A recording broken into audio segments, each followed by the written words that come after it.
സൗജന്യം ആര് നൽകിയാലും അല്ലെങ്കിൽ എന്തെങ്കിലുമൊക്കെ സഹായിച്ചവനെ തന്തയ്ക്ക് വിളിക്കുന്ന ഒരു പുതിയ അവതാരം ഇറങ്ങിയിട്ടുണ്ടല്ലോ.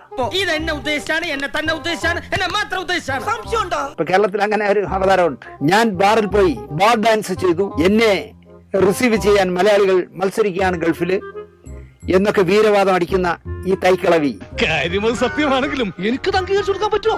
ഗൾഫിലെ ഏജന്റുമാരുടെ ഫോണിലെ മാർക്കറ്റ് വാല്യൂ ഉള്ള ഒരു മുഖമാണ് എന്നാണ് എനിക്ക് ദുബായിൽ നിന്ന് കിട്ടിയ വാർത്ത. രണ്ടും പഴയ ഒരു ഫ്ലാറ്റ് എടുത്ത് രണ്ടും കൂടിയാ താമസം. അവിടെ പലരും വന്നു പോകുന്നുണ്ട്. മദ്യപിച്ച് ബോധം കെട്ട് ഉടുതുണി എങ്ങോട്ടൊക്കെ പോകുന്നു എന്ന് പോലും അറിയാതെ ഡാൻസ് അല്ല ശരിക്കും പറഞ്ഞാൽ ഉഡാൻസ് ചെയ്യുന്ന ക്ലിപ്പിംഗ്സ് ഒരു ഗൾഫ് റിട്ടേൺ എനിക്ക് കാണിച്ചു.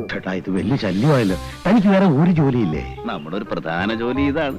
എന്തിനും ഏതിനും റെഡിയാണ് എന്നാണ് ഈ ദുബായ് റിട്ടേൺ എന്നോട് പറഞ്ഞത്. അവൾ ഇതല്ല ഇതിനപ്പുറം ചെയ്യും. അത്രയ്ക്ക് ഭയങ്കരമാണ്. UAE മാർക്കറ്റ് വാല്യൂവിൽ മുന്തിയ ഐറ്റം ആണത്രേ ഈ കൂതറ. ഒരു പെണ്ണിനെ അങ്ങനെ നമ്മൾ കണ്ണും പൂട്ടി കുറ്റം പറയരുത്. അവള് മോശക്കാരിയൊന്നുമല്ല. എടാ, ജീവിക്കാൻ വേണ്ടി ഒരു വേഷം കെട്ടിയെന്ന് വെച്ച് നമ്മൾ അവിശ്വസിക്കരുത്. ഹലോ, രേണുസുതിയാണ്. എയർ തന്നെയാണ് എപ്പോഴും. എയറിന്ന് ഇറങ്ങിയിട്ടില്ല.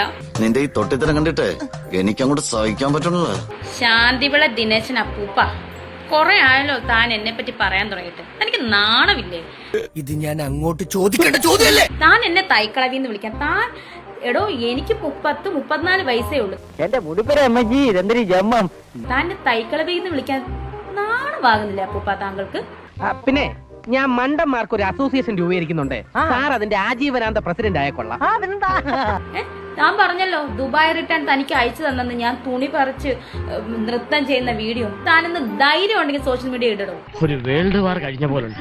എന്തായാലും പ്രശ്നം തീർന്നല്ലോ. ഇല്ല, തീർന്നില്ല. പ്രശ്നം തുടങ്ങാൻ പോകുന്നുള്ളൂ. ഇനിയും ഞാനിവിടെ നിന്ന് ഡയലോഗ് പറഞ്ഞാൽ കരഞ്ഞു പോകും. ഉസ്മാനെ രക്ഷപ്പെട്ടോ.